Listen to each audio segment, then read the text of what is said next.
അമ്മേനെ പറ്റി, ലളിതാമ്മേനെ പറ്റി പറയുകയാണെങ്കിൽ എനിക്ക് തോന്നുന്നത് ചേട്ടൻ തന്നെ പറഞ്ഞിട്ടുണ്ട്. ഒരുപാട് കഷ്ടപ്പെട്ടിട്ടുള്ള ഒരു ആളാണ്. ഒരുപാട് ചേട്ടൻ്റെ ലൈഫിൽ ഇൻഫ്ലുവൻസ്ഡ് ആയിട്ടുള്ള ഭയങ്കരമായിട്ടുള്ള ഒരു മോട്ടിവേഷണൽ സംഭവമാണ് നമ്മളുടെ ലളിതാമ്മ എന്ന് പറയുന്ന വ്യക്തി.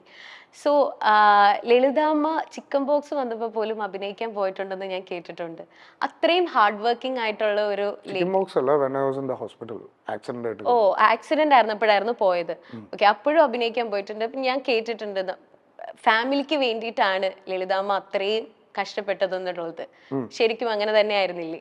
അല്ല, ഇതിപ്പോ ലളിതാമ്മ മാത്രമല്ല, വേറെ ആരും ഫാമിലിക്ക് വേണ്ടിയേ കഷ്ടപ്പെടുന്നത്. സർക്കാരിന് വേണ്ടി ഒരു കഷ്ടപ്പെടുന്നു. അവര് മാത്രമല്ല അത്. പിന്നെ വേറൊരു സാധനം, അമ്മയുടെ ഒരു കൈൻഡ് ഓഫ് എസ്കേപ്പ് റൂട്ടും കൂടെയാണ് ഈ അഭിനയം.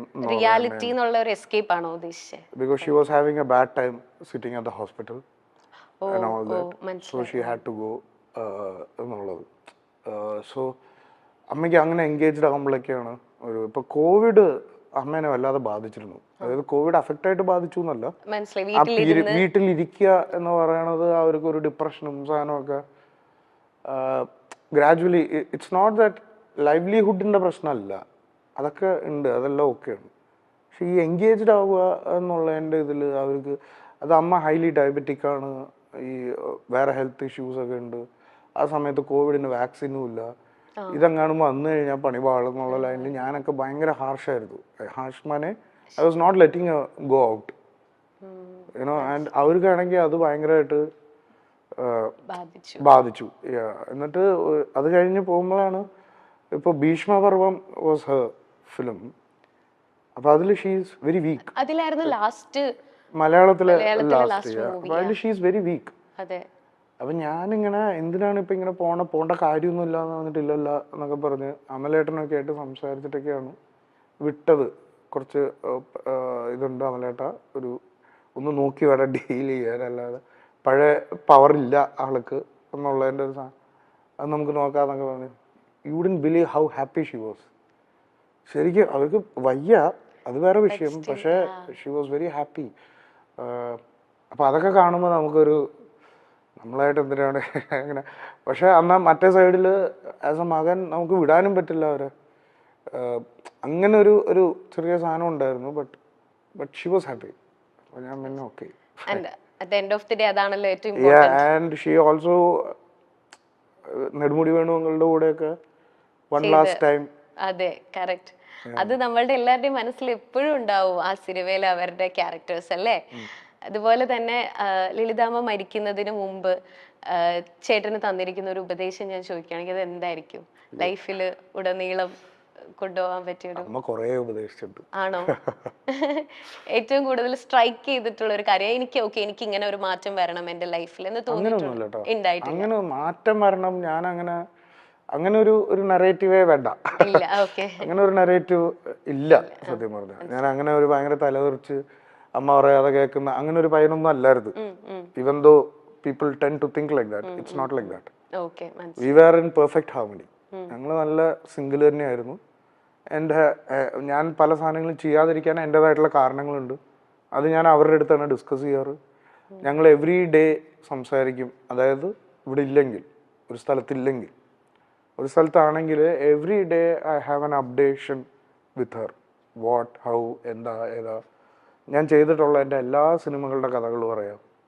ചെയ്യാനിരിക്കുന്ന ഇപ്പോൾ നമ്മൾ പറഞ്ഞ മൾട്ടിപ്പിൾ ഫിലിംസിൻ്റെ ഒക്കെ കഥകളൊക്കെ അറിയാം. നമ്മളങ്ങനെ ഡിസ്കസ് ചെയ്യും, കാര്യങ്ങൾ പറയും. പുള്ളിക്കാരത്തി കോംപ്രമൈസിന് ഒന്നും നിൽക്കണ്ട എന്നൊക്കെയുള്ളൊരു മൂഡൊക്കെ ഉണ്ട്. അത് അപ്പോൾ അങ്ങനെ ഒരു വിഷയമില്ല നമുക്ക്. യുനോ, അവർക്ക് ഇഷ്ടപ്പെടാത്ത രീതിയിൽ നടന്നു എന്നോ അങ്ങനെയൊന്നും ഒരു ഇതുമില്ല. അവർക്ക് നമ്മളുമായിട്ട് വൻ സിംഗന്നെ. അവർക്ക് മാത്രമേ അറിയത്തുള്ളൂ എന്നെ ഔട്ട് ആൻഡ് ഔട്ട്. വേറെ ആർക്കും അറിയില്ല. അത്രയും വേറെ ആരും. എന്റെ ഭാര്യ ട്രൈ ഉണ്ട്. And I'm also helping her, giving some cheat codes and പരീക്ഷയിൽ പാസ്സാകാത്തവരിങ്ങനെ നോക്കി എഴുതിക്കോ അതൊക്കെയുള്ള. KPC ലളിത എന്ന അതുല്യ കലാപ്രതിഭയെ അറിയാത്ത മലയാളികൾ ഇല്ല എന്ന് തന്നെ പറയാം. നായികയായും സഹനടിയായും അമ്മയായും അങ്ങനെ കയ്യിൽ കിട്ടിയ റോളുകളെ എല്ലാം തന്നെ മറ്റാർക്കും തന്നെ പകരം വയ്ക്കാത്ത രീതിയിൽ അഭിനയിച്ച് ഫലിപ്പിച്ച നടിയാണ് KPC ലളിത. തന്റെ മരണത്തിന് കുറച്ചുനാൾ മുൻപ് വരെയും അഭിനയിക്കാൻ KPSC ലളിത ഒരു മടിയും കാണിച്ചിട്ടില്ല. അഭിനയത്തോടുള്ള അവരുടെ ആവേശവും ആഗ്രഹവും എല്ലാം തന്നെ അതിൽ പ്രകടമായിരുന്നു. നാടകത്തിലൂടെയാണ് KPSC ലളിത സിനിമയിലേക്ക് എത്തിയത്. ആ നാടകത്തിന്റെ നിരീക്ഷണ പാഠവും മുഴുവൻ അവർ അതിൽ ആവാഹിച്ചിട്ടുമുണ്ട്. ഉർവശി, ശോഭന തുടങ്ങിയവരുടെ കാര്യങ്ങളൊക്കെ പറയുമ്പോൾ നമ്മൾ KPSC ലളിത എന്ന അതുല്യ പ്രതിഭയെ കൂടി പലപ്പോഴും ഓർക്കാറുണ്ട്. കാരണം കയ്യിൽ കിട്ടിയ ഏത് റോളും, അമ്മ റോളുകളാണെങ്കിലും ചേച്ചി റോളുകളാണെങ്കിലും ജോലിക്കാരിയുടെ റോളുകളാണെങ്കിലും അങ്ങനെ ചെറിയ റോളുകൾ പോലും നമ്മളെ ചിലപ്പോൾ പൊട്ടിച്ചിരിപ്പിക്കാറുണ്ട്, കണ്ണ് നിറയിക്കാറുണ്ട്. അങ്ങനെ ഇമോഷൻസിന്റെ ഒരു പെരുമഴ തന്നെ ഉണ്ടാക്കാൻ KPSC ലളിതയ്ക്ക് സാധിച്ചിട്ടുണ്ട്.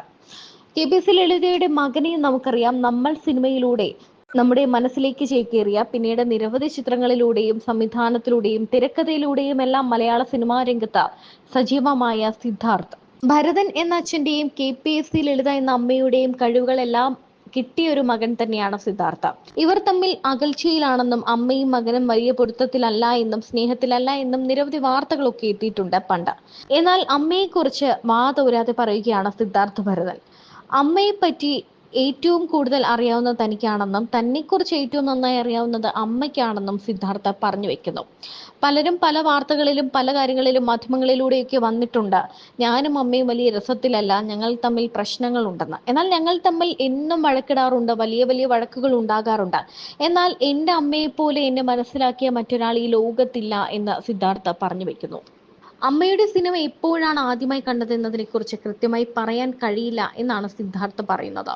അത് വളരെ ചെറുപ്പത്തിൽ എപ്പോഴോ ആണ്. അച്ഛൻ്റെ സിനിമയുടെ കാസറ്റുകൾ അക്കാലത്ത് വീട്ടിലുണ്ടാകും. മിക്ക പടത്തിലും അമ്മയുണ്ടാകും. കോമഡി വേഷത്തിലൊക്കെ ആയിരിക്കും. അമ്മ ഇങ്ങനെയൊക്കെ അഭിനയിക്കുമോ, അടിപൊളിയാണല്ലോ എന്നൊക്കെ ചിന്തിച്ചൊരു സിദ്ധാർത്ഥ ഉണ്ടായിരുന്നു.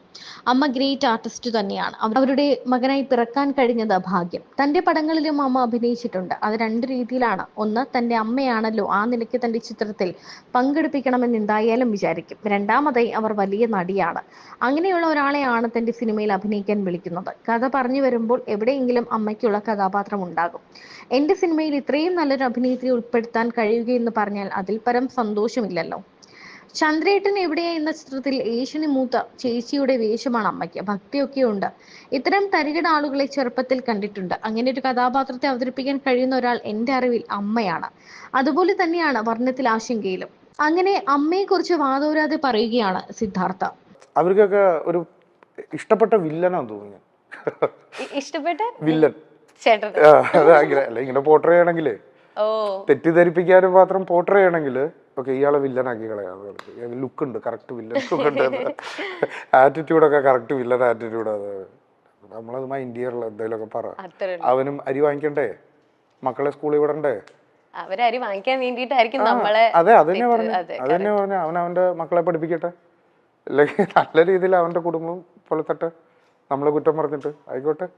നമുക്കതൊരു എന്നെ അത് ബാധിക്കുന്ന കാര്യമല്ല, നമ്മളത് തളർത്തില്ല. That's a bold move. Next, ചില വേദനകൾ ഒരിക്കലും അവസാനിക്കുന്നില്ല. അമ്മയുടെ മരണം സംശയമില്ല, ഇപ്പോഴും നമ്മളുടെ മനസ്സിലൊരു വിങ്ങൽ തന്നെയായിരിക്കും അത്, അല്ലേ? ഏത് പ്രതിസന്ധിയിലും കൈത്താങ്ങാകുന്ന ഒരു ശക്തിയുണ്ട്, ഉണ്ടോ? അത് അമ്മയായിരുന്നു, പിന്നെ ഭാര്യയാണ്. ഒരു കുഞ്ഞു കൈയുണ്ട്, താങ്ങാൻ പറ്റില്ല. കയൽ എൻ്റെ മകള്. അങ്ങനെയാണ്. അല്ലാതെ ചേട്ടന് എപ്പോഴെങ്കിലും ഒരു ശക്തി, ഒരു പവർ ഉണ്ട്, ഈശ്വര വിശ്വാസം, അങ്ങനത്തെ ഒരു ഇതുണ്ട്, ലൈക്ക് ഒരു വിശ്വാസം ഉണ്ട്, നമ്മളൊരു അങ്ങനെ ഒരു പവർ ഉണ്ടെന്ന് തോന്നിയിട്ടുണ്ടോ? അങ്ങനെ വിശ്വസിക്കുന്ന ഒരാളാണോ?